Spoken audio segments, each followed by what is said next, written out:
हमने अपने आप के साथ में इतनी कड़ाई बरती है कि हमारा पसीना पसीना निकल पड़ा है। पसीने की एक बूंद, कभी आराम में बैठे हो, कभी वहाँ बैठे हो, कभी वहाँ बैठे हो। ये हमने चारा वेदों के बाद से मिट्टी के तेल की लालटेन के नीचे किए। बिजली के दाम बताए थे कि ये व्यक्ति महंगी। हमने मिट्टी के तेल की लालटेन के नीचे अखंड ज्योति का 20 साल तक संपादन किया है। हम ब्राह्मण हैं, अपने खाने में जौ की रोटी और अच्छा छाछ खाइए। नहीं आप फल खाते हैं? फल न हमारे बाप ने खाए, न दादा ने खाए, न परदादा ने खाए। फल 16 रुपये किलो का खाएगा ये बाबा जी बच्चों? कौन? जालिम ये 16 रुपये किलो का ये खाएगा। माता जी ने एक बार किसी ने क्या कह दिया कि गुरुजी को काम ज़्यादा करना पड़ता है, बहुत घंटे काम करते हैं, तो इनको मौसमी का रस दे दिया करो। मैं अपने काम में लगा रहा था तो एक छोटे गिलास में मौसमी का रस ले आई। तो मैं समझाइए पानी लाइए। पानी को उठा करके फिर मैंने देखा कि ये क्या है, कि मौसमी का रस है। अरे तेरे का तुमने ये क्या लिया जहर? क्यों? काशी तपोभूमि पे आदमी रहते हैं, उनके बच्चे रहते हैं, उनकी लड़कियां रहती हैं, उनके बच्चे छोटे छोटे बालक रहते हैं, उनको मौसमी का रस का दूध भी नहीं पीते। और अगर हम मौसमी का रस पीते हैं तो धिक्कार है हमारे लिए। हम मौसमी का रस पीते हैं तो धिक्कार है हमारे लिए। इसीलिए हमने वो जो मौसमी का रस था माता जी को दे दिया, किसी बच्चे को दे देना। और मैंने उंगलियाँ गले में डाल करके उल्टी कर दी ताकि वो जहर, कौन सा? फलों का रस है जहर। फलों का रस क्या होता है? जहर, ब्राह्मण का जहर है। वो जहर मैंने क्या कर दिया। और क्या करने के बाद में सारा श्रम जो था वही अपनी रूखी रोटी खा करके और वही अपनी दाल और रोटी खा करके ज़िंदगी काट डाली और परिश्रम किया, समय दिया। बुद्धि भी हमारी, आप ये बुद्धि में समय जितना भी अकल ने काम किया होगा, अकल हमारी लोक मंगल के लिए लगी है।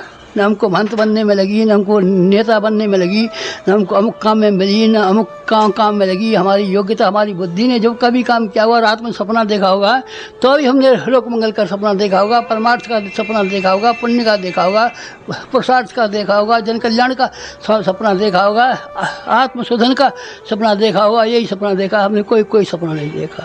ये क्या हो गया? ये हो गया हमारा श्रम, ये हो गया हमारा समय, ये हो गई हमारी बुद्धि। और आपका धन, हमारे पास जो धन था, हमने तो कुछ कमाया नहीं था, लेकिन जो था तो लोगों ने कहा, गांव वालों ने, कि साहब उसकी बाप की संपत्ति पे बेटे का अधिकार होता है। नहीं, बेटे का कोई अधिकार नहीं है। बेटे को हमने पढ़ा दिया और काम करने लायक बना दिया है, बस, इससे आगे नहीं। और फिर आप ये इल्ज़ाम लगाते हैं हमारे ऊपर, ये इल्ज़ाम लगाते हैं हमारे पास इतनी ज़मीन थी, वो अपने बेटों को और जमाइयों को और उनको बेटियों को दे आते। तो वो हमने सब ज़मीन एक चप्पा बेच करके गांव में एक हाई स्कूल बना दिया।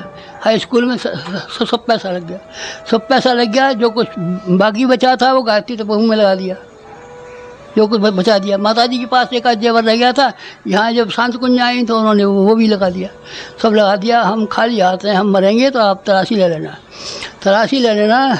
गुरुजी के नाम पर कभी आपको एक पैसा मिल जाए और कभी एक सदा मिल जाए कि गुरुजी के पास जब मरे थे तो ये 100 रुपये छोड़ के मरे थे, तो हमारे फूल, हमारी रस्सी के ऊपर आप जो जूते रख के जलाना। हमारे पास एक पैसा नहीं, एक सदाम नहीं, जो कुछ भी था हमने सब जन कल्याण के लिए खर्च कर दिया। तो क्यों साहब आपने अपने गुरु की आज्ञा मान करके, क्या गुरु की आज्ञा नहीं मानेंगे तो क्या करेंगे? फिर गुरु का बात कर, नौकर है हमारा कोई? गुरु की क्या आज्ञा मानी हमने? आज्ञा नहीं मानी, उसके लिए समर्पित नहीं हुए। उससे ये कहा कि आप जो कुछ भी कहेंगे हम वही करेंगे, आप चाहे गलत कहते हैं चाहे सही कहते हैं, चाहे हमारा नुकसान जाता है, हमारा सारा नुकसान गया। अगर हमने समय का कुछ उपयोग किया होता तो हम कुछ नौकरी कर लेते, दुकान कर लेते, कुछ तो कर लेते, अपने श्रम का कुछ कर लेते, तो हम खेती कर लेते, कुछ काम कर लेते, कुछ तो कर लेते। जो हमारे बाप दादे लाखों रुपए की जायदादें छोड़ के गए थे, अभी आप मकान देखना हमारा कितना बड़ा मकान, उसमें से जो हम छोड़ के गए थे उस पैसे को बैंक में जमा कर देते, तो उसकी ब्याज से हमारी 7 पीढ़ी बैठ कर के बैंक से खाती रहती है। पर नहीं, गुरु शिष्य की परंपरा बड़ी होती है। गुरु आपने सुना हमारा वो गुरु बकेवत बच्चों, धूर्त, बेईमान, चालाक, गुरु बताता है। गुरु किसे कहते हैं जानता है? हम जानते हैं गुरु को, हमने जीवन में गुरु को समझा है और गुरु ने हमको समझा है कि ये आदमी पात्र है, इसका पात्र है। उसने अपनी सारी शक्ति उड़ेल दी है हमारे ऊपर।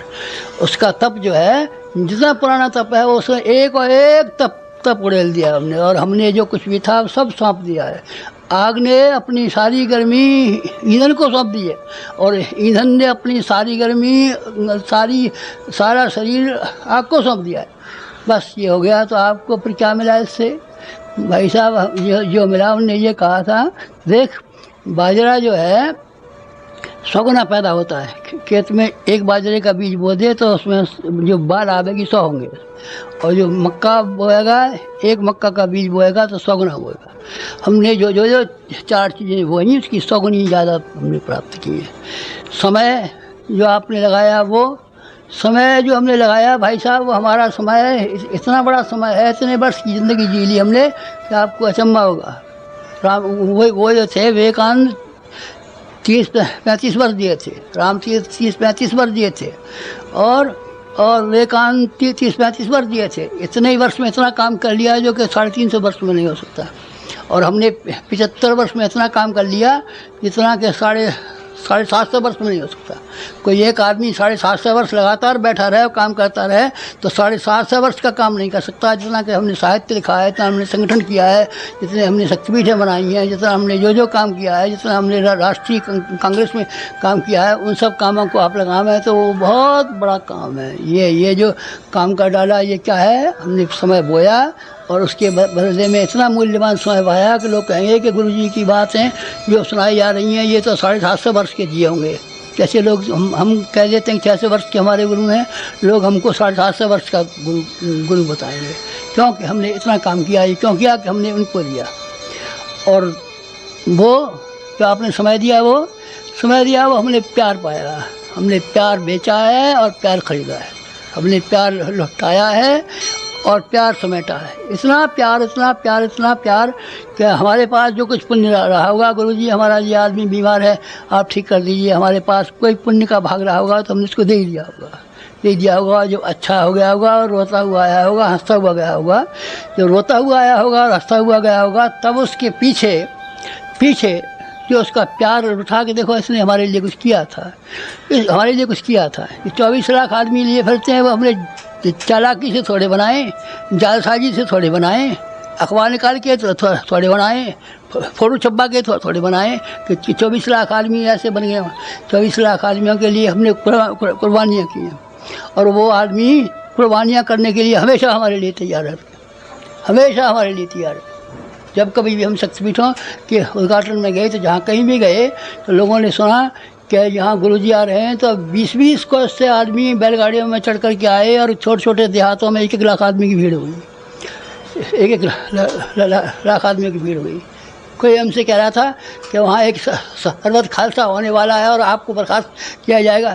तो हमने कहा जैसा सरबत खालसा दिल्ली में होने वाला है वैसा सरबत खालसा तो हम एक छोटे देहातों में बना के दिखाएंगे। कोई चुनौती देगा तो हमारे 24 शक्तिपीठ हैं, फिर हम निकल पड़ेंगे, चला भजन फिर कर लेंगे, अगले जन्म में कर लेंगे या अगले साल कर लेंगे। 1 साल के लिए हम निकल पड़े तो आप ये देखना कि जहाँ कहीं भी गुरुजी गए वहाँ लाख आदमी से कम नहीं है। सरबत खालसा करेगा ऐसी अपनी सरबत खालसा करूँगा तो उसमें ये हुक्म नहीं करवाऊँगा कि गुरुजी को बर्खास्त कर दिया और ये नहीं गुरुजी गद्दी में बैठ जा, हमारे सिर में बैठ जा, गद्दी में बैठेगा वहाँ भाड़ में। इस तरीके से क्या है मित्र, हमने लोगों से ये जो किया उसका बदला पाया है। और पैसा आपको दिखाई नहीं पड़ता। किसी आदमी से आप ये पूछना कि आपके पास गुरुजी चंदा वही लेकर के आए थे क्या आप हमको रसीद देना और 2 रुपये देना और हमको 1 रुपये देना, गुरुजी ने मांगा था क्या कभी? अगर हम मांगे तो हमको 100 खोटी कहना। हम ब्राह्मण हैं, पर हमारे यहाँ जब 1000 कुंडी यज्ञ हुआ था तब गुरुजी ने आज्ञा दी थी कि तू 1000 कुंडी यज्ञ कर, 24 प्रदक्षिण पूरे हो गए, यज्ञ करना आवश्यक है। तो हमने कहा यज्ञ करें चाहे न हो, अधूरा रह जाए हमारा, पर हम किसी के आगे ये झोली पसारने के लिए कि साहब 2 रुपया दीजिए और हमारे 1000 कुंडी हो गया, हम कभी नहीं जाएंगे। चाहे आप गुरुजी हैं तो इसके बदले में फांसी पर चढ़ा दीजिए। आप फांसी पर चढ़ा देंगे तो वो हमको स्वीकार है, आप गंगा जी में डूबने के लिए कहेंगे वो हमको स्वीकार है, पर हम मांगने नहीं जाएंगे। लेकिन हम मांगने नहीं गए। फिर कितना खर्च हुआ है आप जानते हैं? 2400 शक्तिपीठें बनी हुई हैं, एक शक्तिपीठ 10-10 लाख की बनी हुई है। आप जूनागढ़ जाके आइए, पूरे पत्थर की बनी हुई है। आप अहमदाबाद होकर के आइए, कितनी शानदार बनी हुई है। आप सहरसा होकर के आइए, देख के आइए कितनी बड़ी बनी हुई है। आप भिलाई देख कर के आइए, 10 लाख रुपए की शक्तिपीठ बनी हुई है। एक एक शक्तिपीठ को देखें तो आप करोड़ों करोड़ रुपए की शक्तिपीठें बनी हुई हैं। कि किसकी? 1000 रुपये हमने दिया, लो भाई शक्तिपीठ के लिए हम तुम्हें आज्ञा देते हैं और ये 1000 रुपये नकद देते हैं, इसको ले जाओ, तुम बना देना, तुम्हारा अक्षर रहेगा, तुम्हारा कभी पैसा नहीं घटेगा। किसी का पैसा नहीं घटा और वो लाखों करोड़ों रुपया खर्च हो गया। यहाँ है, यहाँ आप देखते हैं शांति कुंज में चौकाई देख लीजिए, खड़े रहिए आप सवेरे से शाम तक, और ये देख लीजिए कि सवेरे 6 बजे से लेकर शाम को 6 बजे तक इनका चौका चलता रहता है कि कितने आदमी खाना खाते हैं। यहाँ की इमारतों को देख लीजिए, यहाँ की इमारत देखिए, मथुरा की इमारत देखिए, अमृतसर की इमारत देखिए, ये तो हमारी बनाई हुई है। उनको आप देखिए कितने रुपए का है, ढेरों रुपए का है, कितनों का है, करोड़ों का, सैकड़ों का, सैकड़ों का नहीं करोड़ों का, ये करोड़ों का है। जो भी हमने काम किए हैं, गाड़ियाँ हैं हमारे पास 30, अगले दिनों 100 गाड़ियाँ लेने का हमारा विचार है कि 100 गाड़ियों से सारे हिंदुस्तान के हर गांव में जा पहुँचेंगे। 100 गाड़ियाँ खरीद लेंगे, हम खरीद लेंगे। कहीं आपके पास है? हमारे पास सब कुछ है। हमारे पास, हमारे हृदय में, हमारी वाणी में, जैसे हनुमान जी ने कलेजा चीर करके दिखाया था कि आपको भगवान देखने हो, रामचंद्र जी ये देखने हो तो यहाँ देख लीजिए। तो गुरु की कृपा देखनी हो तो हम आपको अपना कलेजा चीर के दिखा सकते हैं और उसमें आपको गुरु हमारा बैठा हुआ दिखाई पड़ेगा। और वो ऐसा समर्थ गुरु है कि न हमें रुपये का भाव पड़ता है, न पैसे का भाव पड़ता है, न किसी का भाव पड़ता है, न डरने का भाव पड़ता है, न विरोधी का भाव पड़ता है, न निंदक का भाव पड़ता है। किसी का असर नहीं हमारे ऊपर। आप इतने निर्भीक हैं, हम बिल्कुल निर्भीक हैं। कोई हमने तो सुना है कि फलाना आदमी आपका प्रतिद्वंदी खड़ा हो गया है और आपको गद्दी पैसे उतार देगा, बैठ जाएगा, देख लेंगे गद्दी पर उतार आएगा तो यहीं हमारे पास उतार दे, तब देख लेंगे हम कैसी गद्दी पैसे उतार देगा। तो पैसे के मामले में कितनी योजना है अभी हमने बनाई है। लाख कुंड की योजना बनाई है और क्या नाम है, एक विश्वविद्यालय की योजना बनाई है, 1 लाख आदमियों को शिक्षण देने की योजना बनाई है। कितनी योजना बनाई है, इतनी लाखों की हमने योजना बना रखी है, पूरी हो जाएंगी। 24 लाख पेड़ लगाने की है गवर्नमेंट। जब 24 लाख पेड़ लगाती है तो गुरु जी गवर्नमेंट के करोड़ों रुपये खर्चे आते हैं, हो जाते होंगे, हमें नहीं मालूम है। और आप इतना बड़ा विश्वविद्यालय अकेले चला लेंगे? हम अकेले चला लेंगे और हम आपको दिखा देंगे कि 10,000 प्रचारक हमने बना दिए कि नहीं बना दिए। आप देख लेना, हमारे उससे पहले आके देख लेना हमारे रेस्टोरेंट पे कि 10,000 गायक, 10,000 वक्ता, 10,000 प्रचारक तैयार हो गए कि नहीं हो गए। इस तरीके से जिन कामों की, साधनों की ज़रूरत है, साधन जो हमारे पास थे वो हमने परमार्थ में भगवान के खेत में बोए और 100 गुने होकर के आए। जो उसमें से मक्का 100 गुनी हो जाती है, बाजरा 100 गुना हो जाता है। हमारे पास जो कुछ भी मुट्ठी भर था, सुदामा के तंदुलों की तरीके से हमने भगवान के चरणों पर अपनी पोटली चढ़ा दी और उन्हें हमारे चरण धो करके पिए और जो कहा कि द्वारका की राजधानी इसको सुपुर्द कर दो। किसको? सुदामा को। कौन है आप? हम सुदामा हैं। सुदामा है जिसमें भगवान ने अपना मकान सौंप दिया है, जिसने अपना घर सौंप दिया है, जिसने अपना राजपाट सौंप दिया है और वो गरीब सुदामा के यहाँ दे दिया है। हम हैं सुदामा, लेकिन जिनके प्रति हमारी निष्ठा है, जिसके प्रति हमारी मित्रता है, जिसकी हमारे पास हमारी घनिष्ठता है, वो इतना संपन्न और इतना साधनवान है कि हमको ये मालूम पड़ता रहता है। हमेशा जब हम चलते हैं तो ये मालूम पड़ते हैं कि हम कोई सेठ हैं, कि हम कोई राजा हैं, कि हम कोई मिनिस्टर हैं, कि हम जाने कौन हैं, कि जाने कौन हैं। और जब हम चलते हैं तो आपको कहीं डर नहीं लगता, किसी से नहीं। हम हमारे आगे आगे 2 बॉडीगार्ड चलते हैं, पायलट, 2 पायलट चलते हैं और 2 हमारे पीछे बंदूकधारी वो चलते हैं। कौन? बॉडीगार्ड। ये कौन है साहब बॉडीगार्ड? और ये कौन है? पायलट। आपके हमारे पायलट हैं, हमारा भगवान और हमारी जीवात्मा, इसके लिए हमारा जीवन समर्पित हुआ है। ये हमारे जीवन के थोड़े से अध्याय आपको मैंने इसलिए बताए कि आप में से कोई आदमी ये न कहे कि अध्यात्म बेकार है, अध्यात्म झूठा है, अध्यात्म से कोई फ़ायदा नहीं है, अध्यात्म बहकावा है, अध्यात्म छलावा है। तो आप इनमें से जो बातें कही, आप हर एक बात की इंक्वायरी कर लीजिए। अगर इसमें आप इसमें एक भी बात झूठी मिले तो आप ये मानना कि अध्यात्म का कोई फल नहीं होता, ये निरर्थक है। निरर्थक होते हैं वो जिनके अध्यात्म का नाम सुना है और जिन्होंने जीवन में उतारा नहीं है, जीवन से 1000 मील दूर रखा है, जीवन से लाख मील दूर रखा है।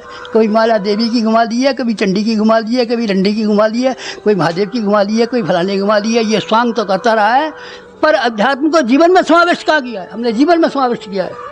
जीवन में समाविष्ट किया है। बस ये हमारे जीवन के 75 पन्ने की किताब के थोड़े से ऐसे अध्याय हैं, थोड़े से प्रश्न हैं, इनको आप देख इनको आप पढ़ लेना, फिर आप इनकी तहकीकात करना। जो यहाँ कहा गया था वो सचमुच कहा गया था या हमको बहकावे के लिए कहा गया था। यानी कि अध्यात्म ने वास्तव में चमत्कार दिखाए थे कि हमको बहकाने के लिए कह रहे थे। आप देखना इसको, ये आपको हम चैलेंज करते हैं कि हमारा अध्यात्म सही है और उसका था ये आपको हमने अपने जीवन में से अध्यात्म का स्वरूप, अध्यात्म का फल, अध्यात्म का प्रयोग ये बता दिया। बस ये 75 पन्ने की किताब में से आप इतना ही पढ़ लें, इतना ही समझ लें तो आपने समझ लिया। भागवत पढ़ ली, गीता पढ़ ली, रामायण पढ़ ली, सब पढ़ लिया और उसका सार समझ लिया और ये जान लिया कि अध्यात्म सही है, सच्चा है, इसके फल और परिणाम और रिद्धियाँ और सिद्धियाँ 100% सही है।